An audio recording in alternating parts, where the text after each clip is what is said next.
Դատարանում նա պատմել է, որ այդ դեպքից 2 շաբաթ առաջ իրեն շատ վատ է զգացել, ջարդերի տեսարաններն է նրա աչքի առջև եղել։ Հանգուցյալ մոր դիակն է տեսել, ով ոտքի է կանգնել և ասել. «Դու տեսնում ես, որ Թալիաթը հանգիստ շրջում է Բեռլինում և դու անտարբեր ես»։ 1921 թվականի մարտի 15-ին նա գրողի ծոցն ուղարկեց Մեծ Եղեռնի գլխավոր կազմակերպիչներից մեկին,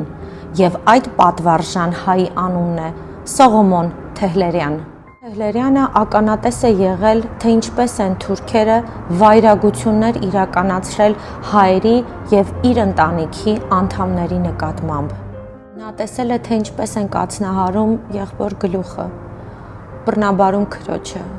և սպանում մորը։ Ուրիշ ազգերի հետ էլ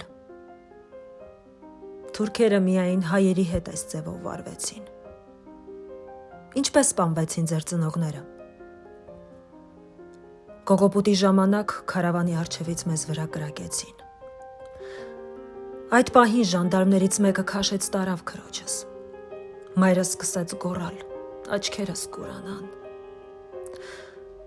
Այդ օրն այլևս չեմ կարող հիշել, չեմ ուզում այդ օրն ինձ հիշել։ Ավելի լավ է մեռնեմ, քան այդ սև օրը նկարագրեմ։ 79 օր տևած հարցաքննությունից հետո դատարանը Սողոմոն Թեհլերյանին ճանաչեց անմեղ։ Այո, նա մարդ էր սպանել, բայց նա մարդասպան չէր։